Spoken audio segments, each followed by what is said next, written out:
मैं आपको दो साउंड सुनवाता हूं।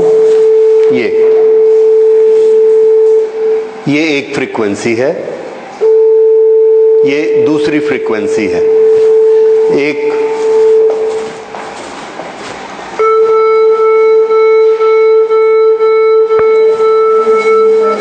फिर से पहले जो आप फ्रीक्वेंसी सुन रहे हैं 440,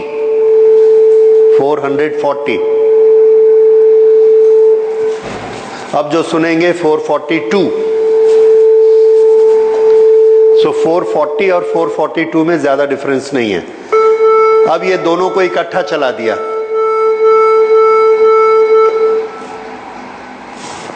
फिर से 440, 442 और ये दोनों को इकट्ठा चलाया, फिर से एक बार 440, 442, कोई खास अंतर नहीं लगता है, लेकिन जब दोनों को इकट्ठा चलाएंगे तब सुनिए।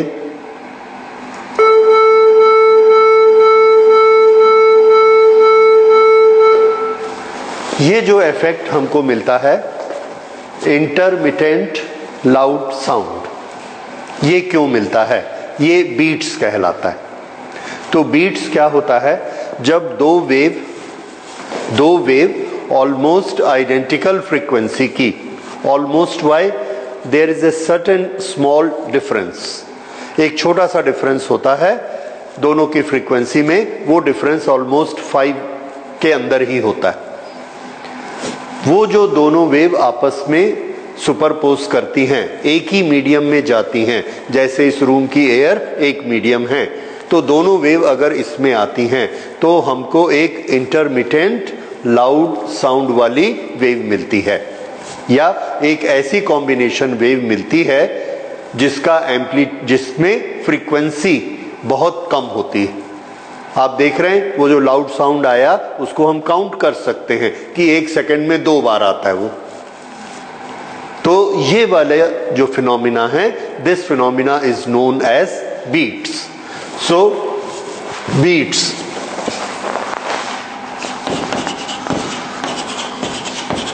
two waves with small phase, with small frequency difference,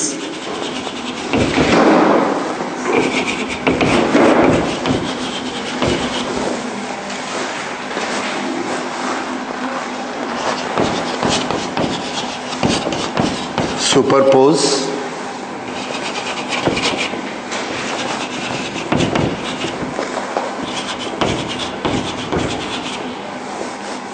and make a wave which has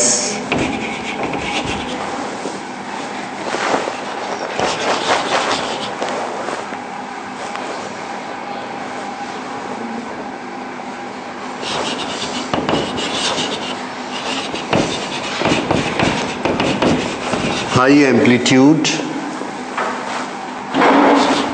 at frequency F1 and F2. Two waves with small frequency difference. एक की फ्रीक्वेंसी F1 है, एक की फ्रीक्वेंसी F2 है, तो डिफरेंस कितना हुआ? F1 minus F2. Superpose and make a wave which has high amplitude at frequency F1 minus F2, at frequency F1 minus F2. This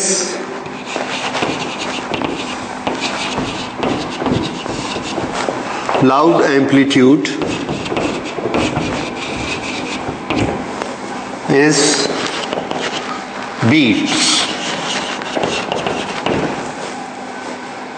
ये बीट्स होती हैं।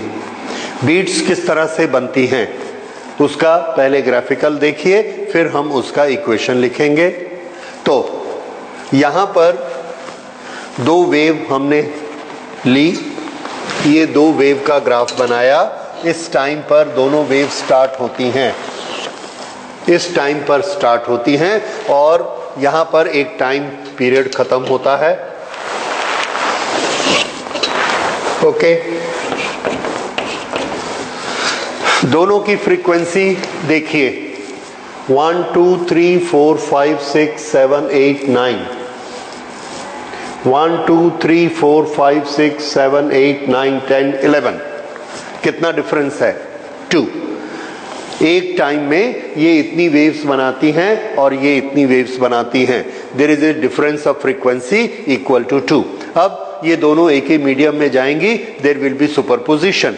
सुपरपोजिशन में हमने क्या पढ़ा है कि अगर क्रेस्ट पे क्रेस्ट आएगा एक ही टाइम पर तो दोनों मिलकर डबल क्रेस्ट बनाएंगे, और अगर क्रेस्ट के साथ उसी टाइम में दूसरी वेव का ट्रफ आ गया तो दोनों एक दूसरे को कैंसिल कर देंगे। तो यहां पर हम देखते हैं अलग अलग टाइम पर क्या क्या आता है। तो यहां पर देखिए ये इस टाइम पर क्रेस्ट के ऊपर क्रेस्ट आ रहा है, ट्रफ पर ट्रफ आ रहा है, क्रेस्ट पर क्रेस्ट आ रहा है। तो यहां पर हमको ये जो वेव मिलती है क्रेस्ट पे क्रेस्ट, ये इसका एम्पलीट्यूड दोनों आपस में ऐड हो जाता है और हमको इतना एम्पलीट्यूड मिलता है। यहां पर ये ट्रफ पे ट्रफ आया तो ये इतना एम्पलीट्यूड मिला डबल। उसके बाद आगे बढ़ते जाते हैं, ये ट्रफ पर ट्रफ आ रहा है एग्जैक्ट, तो ये एम्पलीट्यूड थोड़ा सा अभी थोड़ा सा हटकर है, और यहां पर जब हम पहुंचते हैं तो एग्जैक्टली ये आ गया डबल, और ये क्रेस्ट पे क्रेस्ट आया ये भी डबल ऐसे। ओके, अब आगे बढ़ते जाते हैं, बढ़ते बढ़ते बढ़ते एक जगह हमको ऐसी आती है जहां पर हम ये देखते हैं, ये देखिए ये इसका इस वेव का ये क्या है? ट्रफ, ठीक है, और ट्रफ, और इस वेव का ये क्या है? क्रेस्ट। ये एक टाइम में इसका ट्रफ और इसका क्रेस्ट, तो यहां पर इसका एम्पलीट्यूड कितना हो जाएगा? 0। उसके बाद और आगे बढ़ते जाइए, ये आप देख रहे हैं छोटा छोटा है तो ये पीछे हटते जाता है। तो जब ये क्रेस्ट और ट्रफ पे आया ये थोड़ा और पीछे हटा, ये थोड़ा और पीछे हटा, ये थोड़ा और पीछे हटा, और यहां पर देखिए अब क्या आ गया? ट्रफ पे ट्रफ, और ये क्रेस्ट पे क्रेस्ट। एक ही टाइम में ये क्रेस्ट पे क्रेस्ट आ गया और ये ट्रफ पर ट्रफ आ गया। तो यहां जो क्रेस्ट बनेगा वो कैसा होगा? डबल, और यहां जो ट्रफ बनेगा वो भी कैसा होगा? डबल। फिर जब आगे बढ़ते हैं तो यहां देखिए ये है ट्रफ और ये है क्रेस्ट, तो यहां पर फिर एम्पलीट्यूड कितना होगा? यहां पर इस टाइम पर हमने देखा तो एम्पलीट्यूड बस इतना ही होगा, ये ऐसा एम्पलीट्यूड आ गया। अब इसकी वेव कैसी बनेगी?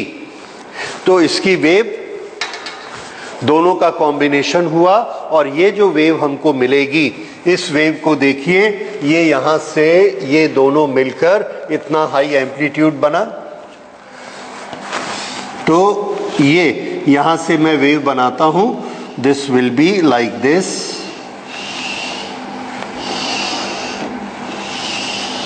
ऐसे, और यहां जाके एम्पलीट्यूड फिर खत्म हो जाएंगे तो ये वेव इस तरह से जाएगी।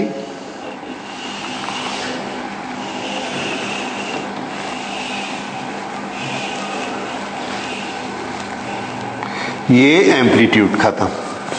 फिर यहां पर जाकर क्रेस्ट के नीचे क्रेस्ट है, फिर एम्पलीट्यूड डबल हो जाते हैं, क्रेस्ट का भी और ट्रफ का भी। तो यहां से बढ़ते चले जाते हैं and it goes like this.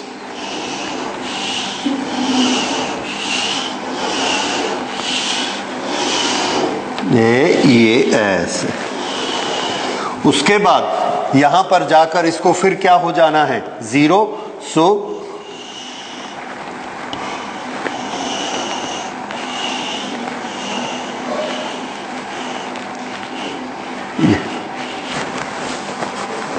ये कॉम्बिनेशन वेव बनती दोनों की मिलाकर। अब ये जो कॉम्बिनेशन वेव बनती है, इसमें हम क्या देखते हैं, इसके एनवलप को देखते हैं कि यहां पर ये हाई साउंड हमको मिलता है, यहां पर लो साउंड मिलता है, यहां पर 2A हाई साउंड मिलेगा और यहां पर लो साउंड मिलेगा। देखिए ये पूरा चल रहा था तो इसका एम्पलीट्यूड हमको कितना मिल रहा था, ये एम्पलीट्यूड A। ये जब अकेली चलती थी तो इसका एम्पलीट्यूड भी कितना मिलता है, A। ये आपने सुना 490 वाला साउंड था, A एम्पलीट्यूड, एक जैसा साउंड, ये 492, इसका भी एनर्जी उतनी ही थी और उतना ही ऊंचा साउंड था। लेकिन जब दोनों एक साथ चलते हैं तो हमको क्या मिलता है, या तो ये 2A वाला साउंड मिलता है जिसकी इंटेंसिटी 4A² होगी, 4 गुना ज्यादा, या फिर एम्पलीट्यूड 0 हो गया तो उसकी इंटेंसिटी क्या हो जाएगी, 0। इस तरह से हमको एकदम से हाई साउंड सुनाई पड़ेगा, फिर 0 साउंड सुनाई पड़ेगा, फिर हाई साउंड सुनाई पड़ेगा। वो तो ठीक है, ये समझ में आया कि हाई साउंड और लो साउंड क्यों हो रहे हैं, लेकिन कितनी बार हो रहे हैं। यहां आप देखिए सिर्फ ये एक और ये एक 2 बार हाई साउंड सुनाई पड़ा, जबकि पहले कितनी बार पड़ रहा था, 1 2 3 4 5 6 9 टाइम्स। ये चलाते थे तो कितनी टाइम सुनाई पड़ता था, 11 टाइम। अब जब हमने इसको चलाया तो सिर्फ कितनी टाइम सुनाई पड़ेगा, 2 टाइम्स। और साउंड कैसा रहेगा, 4 टाइम्स हायर, क्योंकि इसका एम्पलीट्यूड कितना हो गया है, this amplitude is now 2A। ये वाला एम्पलीट्यूड 2A हो गया और ये 0 हो गया तो कंट्रास्ट भी बहुत ज्यादा हो गया। यहां 0 साउंड, वहां 4A² साउंड, जबकि यहां लगातार A² था, यहां भी इंटेंसिटी A² थी, यहां 4A² 0 4A² 0, तो वो लाउड साउंड हमको सुनाई पड़ता है। लेकिन इसकी फ्रीक्वेंसी सिर्फ 2 बार, और ये हमने देखा ये 2 बार क्यों आया, क्योंकि इसकी फ्रीक्वेंसी इससे डिफर करती है। कितना डिफर करती है, 2।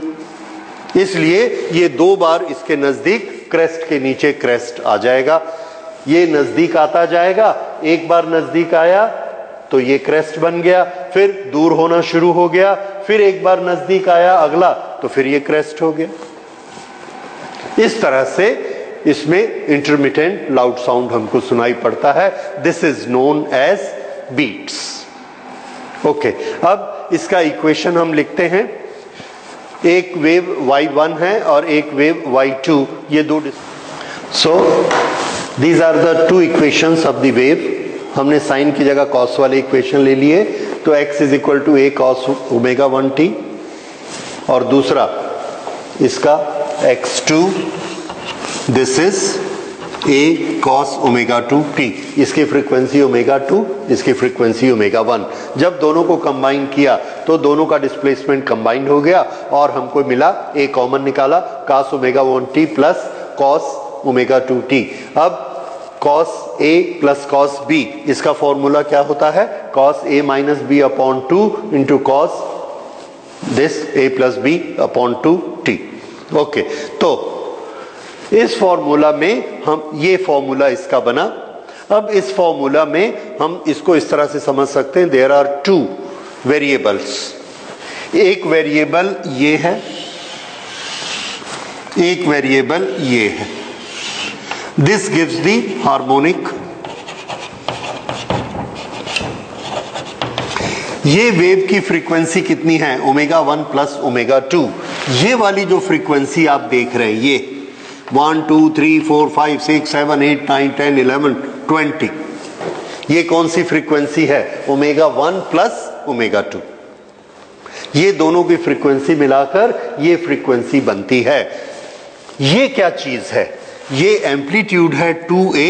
ये एम्पलीट्यूड कॉस के अनुसार कम या ज्यादा होता है। अब कॉस की वैल्यू 1 से लेके 0 तक चेंज होती है, ठीक है, 1 से ज्यादा नहीं होती है, 0 से कम नहीं होती है। तो 0 to 1 उसका एम्पलीट्यूड चेंज होता है। तो टाइम के अनुसार ये 2A 0 हो जाएगा, फिर 2a हो जाएगा, फिर 0 हो जाएगा। तो यहां से 2a हो जाता है, फिर 0 हो जाता है, फिर 2a हो जाता है, फिर 0 हो जाता है। और इसकी फ्रीक्वेंसी कितनी? ये है इसकी frequency omega 1 minus omega 2। So this is frequency of what? High amplitude 2a. This is the frequency of this general wave, continuous wave. ये समझ में आ गया? सो this is frequency of continuous wave and this is frequency of high amplitude.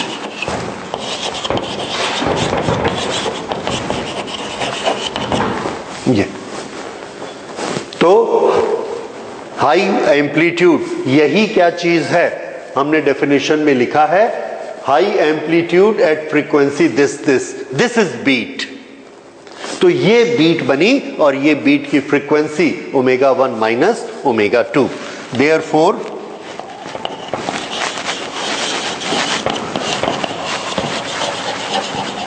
Beat frequency is omega 1 minus omega 2। ये beat frequency है। 2 पाई दोनों से common निकाल दीजिए।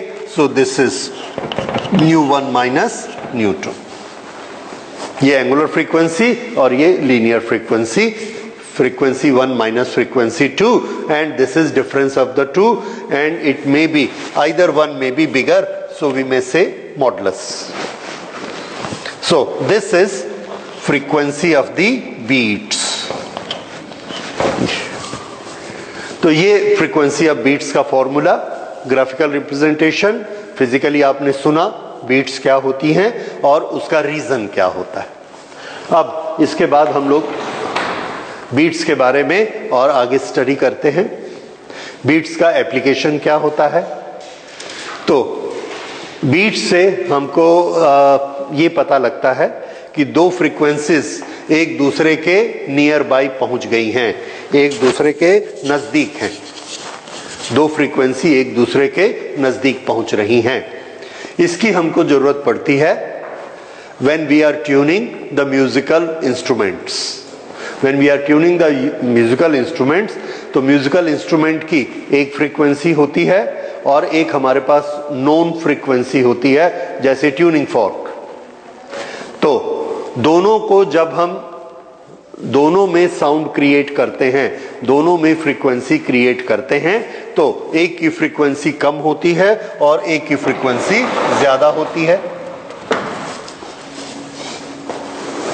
ये हमने एक ट्यूनिंग फोर्क स्ट्राइक किया और ये वाइब्रेट होना शुरू हुआ।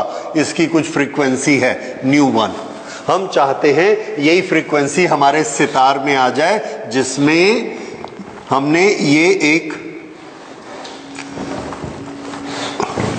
स्ट्रिंग लगाकर रखी है। अब इस स्ट्रिंग को हम यहां से टाइट करके इसका टेंशन चेंज कर सकते हैं। अगर हम इसका टेंशन चेंज करेंगे तो इसकी फ्रीक्वेंसी चेंज हो जाएगी। हम लोगों ने कल ही किया है, फ्रीक्वेंसी का फॉर्मूला क्या होता है? 1/2L root T/M। तो जैसे जैसे इसका टेंशन चेंज होगा इसकी फ्रीक्वेंसी चेंज होगी। हम इसकी फ्रीक्वेंसी सा रखना चाहते हैं, सा, सरगम का सा, और सा की फ्रीक्वेंसी होती है 256। तो हमने ये लिया, इस पर प्रिंट किया हुआ है 256। We know this has frequency 256। अब इसको हमने ट्यून किया, इसका साउंड सुना, इसका साउंड सुना, मोटा पतला है, तो हम समझ गए फ्रीक्वेंसी अलग अलग है। अगर इसका साउंड ज्यादा मोटा है, हमने इसको टाइट किया, साउंड को थोड़ा सा फाइन किया, उसको थोड़ा सा पतला किया, अभी भी इससे नहीं मिलता। थोड़ा थोड़ा हम टाइट करते जाते, बार बार इसको भी चलाकर दोनों के साउंड को क्रिएट करते जाते। थोड़ी देर बाद हम क्या देखते हैं कि हमने इसको थोड़ा सा टाइट किया और हमको बीट सुनाई पड़ने लगी। जैसे अभी आपने आवाज सुनी, गू गू गू, इस तरह से ऊंची आवाज आनी शुरू हो गई। इसका क्या मतलब है कि ये जो हमने वायर की फ्रीक्वेंसी बनाई है, it has become very close to frequency of 256। तो हमारा इंस्ट्रूमेंट ऑलमोस्ट ट्यून हो गया। तो ये फ्रीक्वेंसी हमारी आसपास होगी, या तो 258 होगी, 259 होगी, या 252, 253 ऐसे होगी, 2, 3, 4 के डिफरेंस पर होगी। फिर उसको हम और करते करते करते बिल्कुल दोनों की फ्रीक्वेंसी बराबर कर लेते। तो बीट्स हमको इंडिकेशन देती है that the frequencies are almost same. This is the application. So application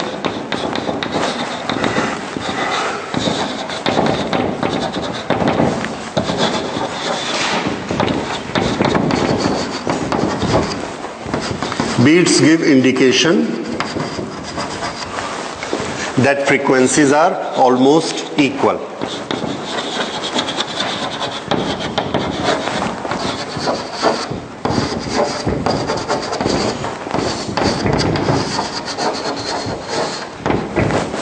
Frequencies are almost equal. ये beats.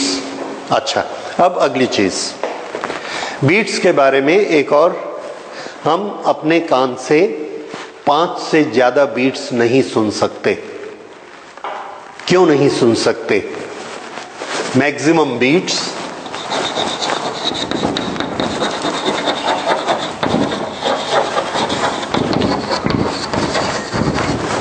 We can count is 5। अगर हमको 5 बीट्स काउंट करनी है तो काउंट करने का हमारा तरीका क्या है? एक साउंड आएगा, उस साउंड को खत्म हो जाना चाहिए, फिर दूसरा साउंड आना चाहिए, तो हम क्या गिनेंगे? 2 साउंड। और अगर एक ही साउंड लगातार आता रहेगा यहां से यहां तक, तो हम कितना साउंड मानेंगे? 1। फिर से इतना टाइम है हमारे पास, इस टाइम में पूरा साउंड एक जैसे आया, तो उसको हम क्या मानेंगे? 1 साउंड। एक बार साउंड आया, फिर साइलेंट आया, फिर एक साउंड आया, इतने ही टाइम में, तो हम क्या मानेंगे? कितने साउंड आए? 2 सिग्नल आए। फिर से एक बार सिग्नल आया साउंड, फिर साइलेंट हो गया, फिर सिग्नल आया, फिर साइलेंट हो गया, फिर सिग्नल आया, फिर साइलेंट हो गया, तो कितने साउंड आ गए? 3 उसी टाइम में। तो एक बार जब हम साउंड को सुनते हैं, काउंट करते हैं, तो हमको एक साउंड के साथ एक साइलेंट टाइम भी चाहिए, साइलेंट पीरियड भी चाहिए, दैट इज काउंटिंग 1। अब हमारे कान में एक फीचर है, कैरेक्टरिस्टिक है कि उसके अंदर साउंड रिटेन होता है। रिटेन होता है, अगर उसके अंदर साउंड गया, ब्रेन में वो साउंड जाता है, हम उसको सुनते हैं और वो उसी में रहता है, गूंजता रहता है। कितनी देर तक? 0.1 सेकेंड तक, 0.1 सेकेंड। ओके, उतनी देर तक वो रिटेन करते हैं, that is known as retention period. Retention of human ear is 0.1 second. Therefore,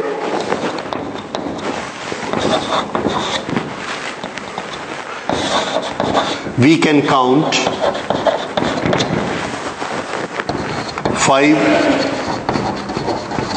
sound period and 5 silent periods.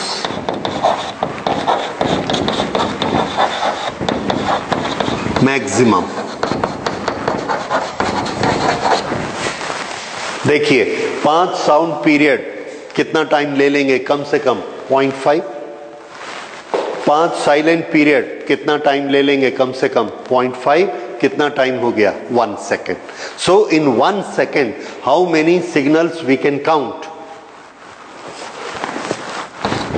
In 1 second. अगर ये सिग्नल 10 हो गए तो क्या होगा? एक साउंड का रिटेंशन के बाद साइलेंट शुरू होगा, दूसरा साउंड आ जाएगा, क्योंकि टाइम कितना है? 0.05। अगर 10 साउंड्स एंड 10 साइलेंट पीरियड हैं, टोटल सिग्नल कितने हो गए? 20। 10 साउंड एंड 10 साइलेंट। 1 सेकंड के अंदर अगर ये 20 सिग्नल आएंगे तो हर एक को कितना पीरियड मिला? 0.05 सेकंड, 1/20 सेकंड। तो एक बार साउंड आया, दूसरा साउंड कब आएगा? 1/20 सेकंड के बाद या 1/10 सेकंड के बाद। साइलेंट को मिला लीजिए। लेकिन 1/10 सेकंड तक तो पहला साउंड ही चलता रहेगा, रिटेन रहेगा। तो वो साउंड जब 1/10 सेकंड तक रिटेन रहेगा, उसी बीच अगर दूसरा साउंड सिग्नल आ गया तो बीच का साइलेंट पोर्शन नहीं आया, तो हमको क्या लगेगा? सेम साउंड कंटिन्यू हो रहा है। समझ आया? This is retention. एक साउंड को कब तक रहना है? 0.1 सेकंड। इसलिए अगर हमको उसको दूसरे साउंड से सेपरेट करना है तो उसके बाद हमको साइलेंट भी चाहिए, और साइलेंट भी कब तक रहेगा? 0.1, क्योंकि उतना रिटेंशन है। इसलिए हम एक साउंड को कब काउंट कर सकते हैं? जबकि उसके लिए हम टाइम कितना दें? 0.2 सेकंड। उससे कम टाइम में ये साउंड लगातार हो जाएगा और आपको समझ में नहीं आएगा। यही रीजन होता है कि अगर मैं फास्ट बोलूं तो उसकी एक लिमिट है। क्यों? क्योंकि बीच में साइलेंट आने चाहिए, नहीं तो आपको अलग अलग वर्ड्स समझ में नहीं आएंगे। एक स्लर हो जाएगा, एक साउंड लगातार हो जाएगा, क्या बोला समझ में नहीं आया। क्योंकि आवाज तो आई लेकिन शब्द अलग अलग, अक्षर अलग अलग क्यों नहीं समझ में आए? क्योंकि बीच में साइलेंट क्रिएट नहीं हुए। और उसके लिए हमारी लिमिटेशन है 0.2 second, we must give to one sound. So that is the limitation. इसलिए हम 1 सेकंड में कितने साउंड सिग्नल काउंट कर सकते हैं? ओनली 5। और इसलिए बीट्स भी हम कितनी काउंट कर सकते हैं? 5। ऐसा नहीं कि 5 से ज्यादा बीट्स पैदा नहीं हो सकती। अगर एक फ्रीक्वेंसी 400 है, दूसरी फ्रीक्वेंसी 415 है, तो कितनी बीट्स क्रिएट होंगी? 15 बीट्स पर सेकंड। पर हम 15 बीट्स पर सेकंड काउंट नहीं कर सकते। 15 बीट्स होंगी, उनका टाइम इतना कम होगा कि हमको क्या सुनाई पड़ेगा? Continuous sound 1 beat, continuous sound, and we will not be able to count it. This is the limitation, and we cannot count more than 5 beats per second. ठीक है? अच्छा, अब उसके बाद इसमें एक तरह के न्यूमेरिकल्स और आते हैं। That is, if there is a standard frequency 256, इसको हमने स्ट्राइक किया और हमको 2 बीट सुनाई पड़ी। अगर 2 बीट सुनाई पड़ती हैं तो बताइए इस वायर की फ्रीक्वेंसी कितनी है? आंसर, इट मे बी 254 और इट मे बी 258। 254 होगी, डिफरेंस कितना है? 2 बीट सुनाई पड़ेंगी। अगर ये 258 होगी, अगेन डिफरेंस इज 2 बीट सुनाई पड़ेंगी। अब हम ये कैसे डिसाइड कर सकते हैं कि ये 254 है या 258 है? तो इसके लिए हम लोगों ने एक प्रोसेस बनाया और उस प्रोसेस को अब आप समझेंगे और उस पर ही हमारे न्यूमेरिकल्स आते। देखिए वो प्रोसेस किस तरह से है। ये हम इसकी फ्रीक्वेंसी को थोड़ा सा चेंज करते हैं। फ्रीक्वेंसी चेंज करने का तरीका क्या है? या तो टेंशन को चेंज करो या मास को चेंज करो। हम मास को चेंज करेंगे। हमारे पास 2 ट्यूनिंग फोर्क्स हैं, this is the one, this is second. ये दोनों में से एक नोन है और एक अननोन है जिसको हम नया बना रहे हैं और उसकी फ्रीक्वेंसी हमको मार्क करना है कि उसकी फ्रीक्वेंसी कितनी है। Suppose this has got frequency ν1। अब इसके साथ हमने इसको चलाया और हमको बीट सुनाई पड़ी, उस बीट की फ्रीक्वेंसी है न्यू बीट्स। तो इसकी फ्रीक्वेंसी कितनी होगी? इसकी फ्रीक्वेंसी ν2 है, तो ν2 किसके बराबर होगा? ν2 is equal to ν1, either plus और माइनस ν b। प्लस माइनस समझ गया? या तो उससे बीट्स के बराबर ज्यादा होगा या बीट से बराबर कम होगा, ऐसा। Example, if this has got frequency 400 and this has got beat 3 beats, ये दिस इज 3 बीट्स, तो ये कितना कितना हो सकता है? दिस मे बी 397 और दिस मे बी 403। ये दो पॉसिबिलिटी होती हैं, कम होगा या ज्यादा होगा। तो हमारा आंसर न्यू 2 किसके बराबर आएगा? आइदर 397 और 403। इनमें से ही एक आंसर हमारा करेक्ट आंसर है। अब इसमें से हम चुनेंगे कि ये इससे कम वाला है या इससे ज्यादा वाला आंसर करेक्ट आंसर है। इस प्रोसेस को समझिए। इस पर हमने, इसके ऊपर हमने थोड़ा सा वैक्स डाल दिया, 1 बूंद या 2 बूंद मोम की डाल दी। अगर इस पर हम वैक्स डालेंगे तो क्या इफेक्ट होगा? इंक्रीज हो गया। इंक्रीज होने से फ्रीक्वेंसी क्या होगी? डिक्रीज। तो हमको पता लग गया इसकी फ्रीक्वेंसी कम हो गई। ठीक है, पहले हमको बीट्स कितनी सुनाई पड़ रही थी? 3। अब after wax on known,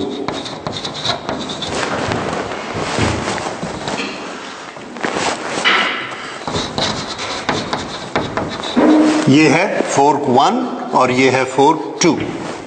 non fork 1 पर हमने वैक्स डाली तो इसकी फ्रीक्वेंसी क्या हो चुकी होगी? कम हो जाएगी। अब हमने फिर से बीट्स देखी, पॉसिबिलिटी है नाउ बीट्स आर 1। अब हमको एक बीट सुनाई पड़ती है। तो अब हम आर्गुमेंट करते हैं कि अगर हमने मोम डाल के इसकी फ्रीक्वेंसी कम कर दी तो ये 400 से क्या हो सकती है? 398। 402, 403 ऐसा हो सकती है क्या? नहीं हो सकती। 400 से कम होके 399, 398 होगी। और अब ये बीट कितनी दिखा रही है? 1। अगर इसके साथ 1 बीट हो तो इसको कितना होना चाहिए? 398। अगर इसके साथ 1 बीट हो तो इसको कितना होना चाहिए? 404 या 401 या 402। 404, 402 दोनों इससे कैसे हैं? ज्यादा कि कम? फिर से ध्यान से इसको सुनिए, थोड़ा सा डिफिकल्ट है। हमारे पास ये दो पॉसिबिलिटी हैं। इस पॉसिबिलिटी को देखिए, अगर हमको अभी बीट 1 सुनाई पड़ रही है तो इस 1 से हमने क्या रिजल्ट निकाला कि ये कितना होना चाहिए? 402 या 404 ऐसा होना चाहिए। ये दोनों वैल्यू इससे ज्यादा है कि कम? ज्यादा। अगर हम इसको करेक्ट मानते हैं और अब 1 बीट सुनाई पड़ती है तो इसकी फ्रीक्वेंसी कितनी होनी चाहिए? बोलिए, या तो 396 या 398। ये दोनों इससे कैसी हैं? कम। ठीक है, हमने इस पर वैक्स डाली तो हमको मालूम है फिजिक्स में कि वैक्स डालने से फ्रीक्वेंसी को क्या होना चाहिए? कम कि ज्यादा? कम। इसकी फ्रीक्वेंसी कम। अगर इसकी फ्रीक्वेंसी कम हो गई होगी तो या तो ये हो गई होगी या ये हो गई होगी। अगर इसकी फ्रीक्वेंसी ज्यादा होती तो ये होती या ये होती। तो हमारा रिजल्ट क्या निकला कि फ्रीक्वेंसी कम हुई है, मतलब ये वाला पोर्शन आया है। अब ये पोर्शन बना किससे है? 397 से बना है। क्या ये 403 से बन सकता था? नहीं बन सकता। इसका मतलब कि जो हमारे पहले 2 रिजल्ट आए थे उनमें से कौन सा रिजल्ट ठीक है? 397 वाला रिजल्ट ठीक है। सो this is the right option for this, therefore new 2 is correct option. और रीजन क्या था? New 1 has decreased.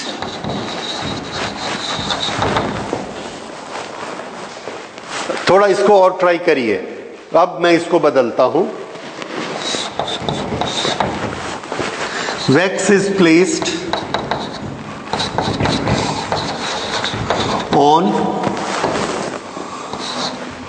2, tuning fork number 2, beats are 1। फिर से आर्गुमेंट शुरू करते हैं। इसका कितना था 400। ये दो पॉसिबिलिटी क्या थी, पहले 3 बीट सुनाई पड़ रही थी, ये 2 पॉसिबिलिटी थी। अब हमने क्या किया, इस पर वैक्स डाला। वैक्स डालने से हमेशा फ्रीक्वेंसी क्या होती है, डिक्रीज। तो ये अगर डिक्रीज हो गई होगी तो कहां चली गई होगी, 396, 395। अगर ये 396 हो गई तो बीट कितनी आनी चाहिए, 4। आ कितनी रही है, 1। इसको डिक्रीज करो, ये अगर हम डिक्रीज करते हैं तो ये क्या हो सकती है, कम हो गई ना कुछ भी। अगर ये ऐसी हो गई तो देखो कितनी बीट्स आई, 1। ये डिक्रीज होती है तो इसमें कितनी बीट्स आएंगी, 4। और डिक्रीज हो गया 395 तो कितनी बीट्स आएंगी, 5। इसको डिक्रीज करने से बीट्स बढ़ते जाती हैं, इसको डिक्रीज करने से 1 आने का चांस है। इसका मतलब इन दोनों में से करेक्ट कौन है, यस। समझ आया। ये एक प्रोसेस होता है जिसमें आपको पॉसिबिलिटी देखनी है कि अगर हम इसको इस पर वैक्स डालते हैं तो ये हमेशा कम होता है। कम होने से इसका रिजल्ट कम होने से ये फ्रीक्वेंसी इंक्रीज हो रही है और ये फ्रीक्वेंसी डिक्रीज हो रही है। हम देखते हैं कि हमको क्या रिजल्ट दिया गया। अगर हमको ये 1 की जगह नंबर ऑफ बीट्स 1 की जगह नंबर ऑफ बीट्स 5 दी जाती तो हम क्या समझते, 5 कैसे आ सकती है। इसको हमने डिक्रीज किया, तो ये डिक्रीज होके इसके बराबर हो गया। तो कितनी बीट्स हो गई, 0। 397, 0। और इधर कितनी बीट्स हो जाएंगी, 397, 403, 6 बीट्स। तो अगर बीट्स हमारी बढ़ रही हैं तो इसका मतलब ये रिजल्ट सही है, क्योंकि ये जब कम होता है तो ये वाली बीट्स बढ़ती, इधर वाली बीट्स कम होती। देखो अभी कितनी बीट्स हैं, 3 और 3, इसको 399 कर दो, ये बीट 2 हो जाएंगी, ये वाली बीट 4 हो जाएंगी। इसको बीट्स अगर हमने 2 कर दी तो ये 398 और 402। तो इस पर आपको फिर से कंपेयर करना है कि किसमें ये पॉसिबल है। तो ये थोड़ा आपको कूल माइंड से, ठंडे दिमाग से सोचना पड़ेगा कि जिस पर हम वैक्स देते हैं हमेशा उसकी फ्रीक्वेंसी कम हो जाती है। तो अगर ये फ्रीक्वेंसी कम हो रही है, इसके नजदीक पहुंचेगी, और ये फ्रीक्वेंसी जो हमारी ओरिजिनल फ्रीक्वेंसी थी इसकी बीट्स की, वो कम हो रही है। ज्यादा हो रही है तो ये नीचे वाली वैल्यू करेक्ट है, क्योंकि इससे गैप बड़ा हो जाएगा। ठीक है, तो इसको आपको 1 या 2 बार प्रैक्टिस करेंगे, you will be able to solve it. पर इसके न्यूमेरिकल ऐसे ही आते। एक सिंपल 1 मार्क न्यूमेरिकल जो आता है वो यही है, the frequency is 400, other is frequency 402, and what is the frequency of beats, 2। एक की फ्रीक्वेंसी 400 है और बीट फ्रीक्वेंसी 2 है, तो दूसरे की फ्रीक्वेंसी क्या होगी, आइदर 398 और 402। ठीक है, ये 1 मार्क क्वेश्चन में आते हैं। पर 2 मार्क्स और 3 मार्क्स में क्या होगा, नॉर्मली 2 मार्क्स क्वेश्चन में वैक्स आएगा। समझ में आया। अच्छा, वैक्स वाला क्वेश्चन आर्गुमेंट समझ के सब स्टूडेंट्स ने समझ लिया, याद कर लिया। तो उन्होंने एक और तरीका निकाला। दूसरा तरीका क्या है, दूसरा तरीका यह है कि आइदर ऑफ दिस 2 फोर्क, इसमें से हमने किसी को थोड़ा सा फाइल कर दिया, घिस दिया। ये तरीका हम लोग बहुत ज्यादा लगाते हैं मैन्युफैक्चरिंग में। मोम लगाएंगे तो मोम तो उखड़ जाएगी, तो उसको एक को घिस देते हैं। अगर हमने इसको रब कर दिया, रब करने से क्या होगा,